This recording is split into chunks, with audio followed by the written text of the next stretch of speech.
Hey guys, TechGuy276. I'm walking home from college. Yes, I have actually started college yet. Now. Consumer Electronics Show, CES, is going on right now. There's been a lot of coverage that's been happening. Sony, LG, Huawei, I don't know how you pronounce it, Samsung, have announced all kinds of stuff. Just like to start us off, Samsung have announced HD CCTV cameras that are actually quite cheap for HD. They're gonna start using them in public.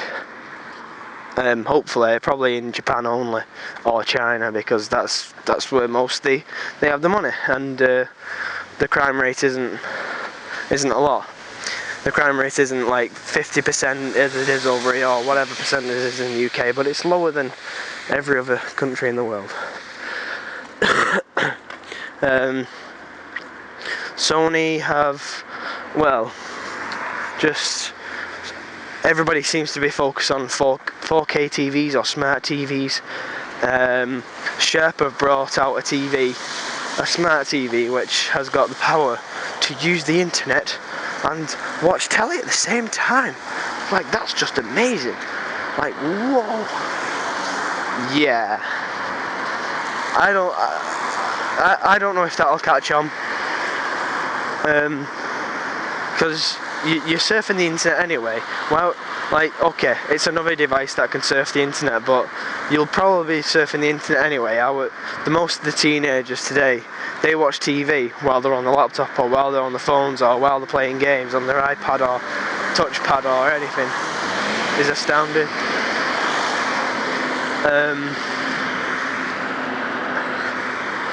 You'll be surfing the internet and you can have your TV show on the bottom half and the TV show on the top half, or you can have the TV show on the left hand side and the internet on the right hand side. There's only so many possibilities it can have. I'm sure it won't mess up the aspect ratio of the TV show. Nvidia have brought out the Tegra 4 chipset, which I mentioned in my previous podcast. But they've also brought out something else which is quite surprising. They've brought out like a little mini game console. It looks very good, but I don't think it'll make a stab in the market, or it could change the way we view things. The Project Shield from Nvidia is basically like a PS3 controller, but with a TV built onto it. The controller's a bit bulky, but that's because it's got all the motherboard of the chip. It's got all the data, like a hard drive. It's only got an SSD, and then you've got micro SD as well for expandable storage. You've got a HDMI out, which you can just display it on your TV. Then you've got a 3.5mm headphone jack, so you can listen to your stuff while you're playing games. It's just basically a little TV on a controller. You can play full-scale PS3 games, when I say PS3 games and Xbox 360 games, I don't mean you can actually play those games like Little Big Planet. You can play all the games that are graphically astounding. Assassin's Creed, BioShock Infinite, all of like the multi-platform titles.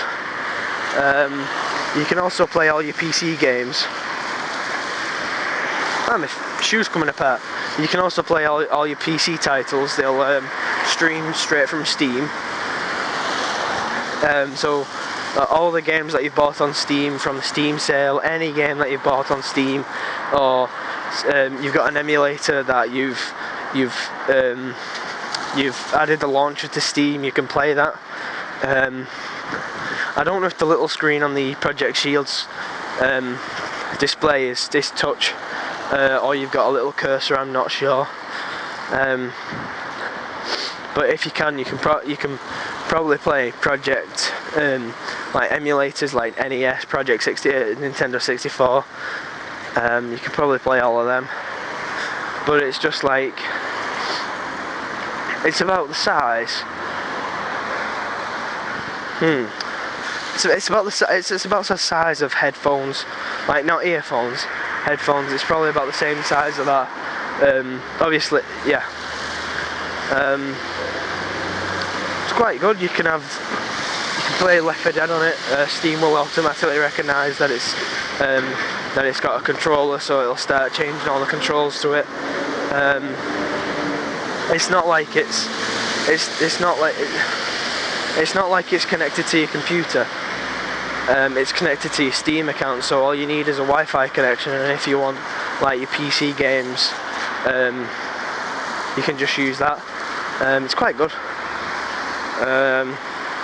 Trying to remember all the things from CES. CES used to be a place where you could show off prototypes and like the way of the future of technology and the way it's going. But now it just seems like the manufacturers, bloody lorry, have just all the manufacturers have just said this is what's happening now, and nowhere in the future. That's what I think it's doing, because they're not really displaying the future. They're displaying the now, like 4K displays. Okay, 4K is the future, but it's already been out. Sony have already bought one out. It's 25 grand to buy one. Sony, another 4K display. It's called the Sony Ultra 4K HD display. 3D. A 4K display that's gonna have 3D already. I thought that gimmick died already.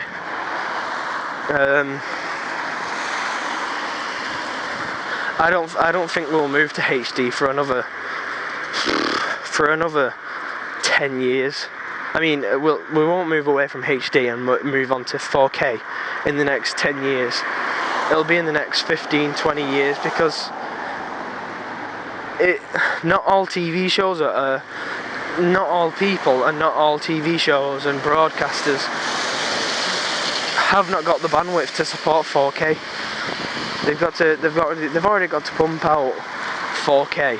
They've already got to. Okay, they're pumping out SD and they're pumping out HD, which is just right. They're getting the TV show, upscaling it, and then buffering it out so it appears to have more pixels, but it doesn't. That's what most of the shows are doing.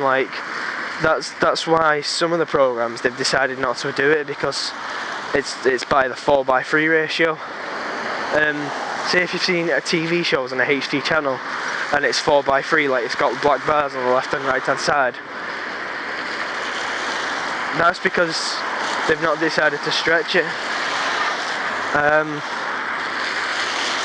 With Play TV, it's a free view tuner for the PlayStation 3. They actually upscale it for you. They get the images 4:3, and then they upscale it for you to make it appear HD. Well, when I say HD, it's not going to be crisp and quality. It's just making it 1280 by 780. So it's a 720. It's 1280 by 720. So it's a 720 display. But it doesn't make much of a difference.